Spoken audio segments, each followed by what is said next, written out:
a young adventurer, a camera capturing the beauty of the world, a quiet evening in paradise.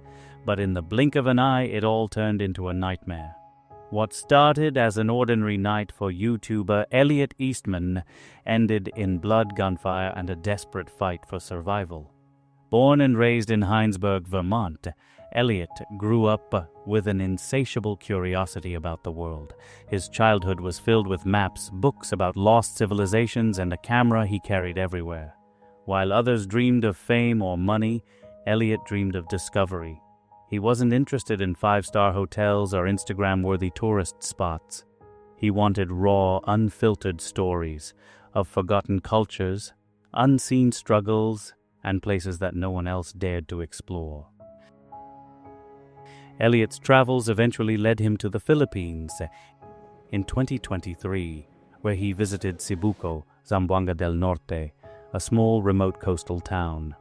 For Elliot, the small town of Cebuco in Zamboanga del Norte was fascinating. It was beautiful, with its pristine beaches and dense, untouched forests. It was quiet, far from the noise of major cities. But it was also dangerous, a place where many dared not go. The Philippine government had issued multiple travel warnings for foreigners, especially Americans.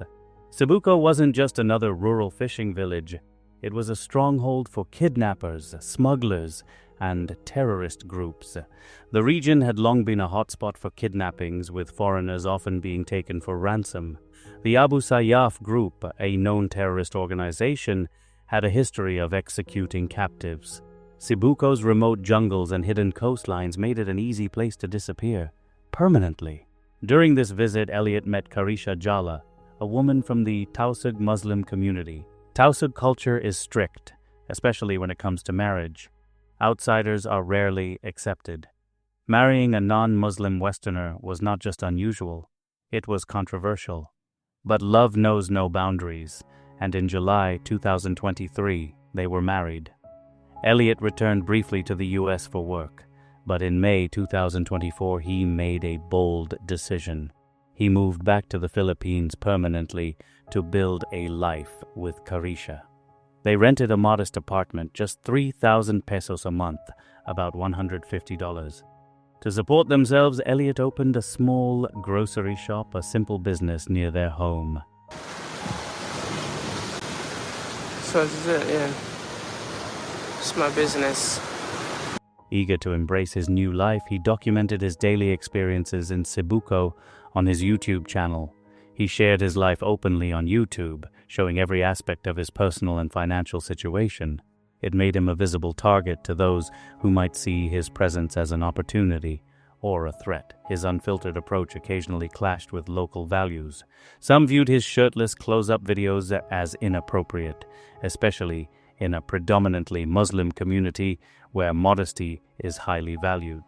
Others questioned his mention of making money through lending, a culturally sensitive topic in a region where many struggle financially. And then came a direct warning sign, a robbery at his shop, where around 300 pesos were missing from his shop. In one of his videos, Elliot revealed hearing rumors from neighbors that he was being targeted for a ransom kidnapping. That's what it is. Some people, like, you hear, like, oh, they're planning to come kidnap me or whatnot. Like, people sometimes maybe are trying to make a plan to come kidnap me or whatever, try to get me for some, like, ransom or whatever. Right now I feel pretty safe, but you never really know. This is kind of, like, scary. Did he underestimate the risks, or was it simply that he didn't have enough money to fund his return to the U.S.? October 17th, 2024. The sun dipped below the horizon, the village fell silent, and then a knock at the door. 4 men stood outside. Their faces were cold, their voices calm. They wore police uniforms. They said, "We need to ask you some questions." Elliot hesitated. Something felt wrong. Then, a gunshot. Pain exploded through his leg. He fell. Within minutes, he was dragged outside, his blood staining the dirt beneath him.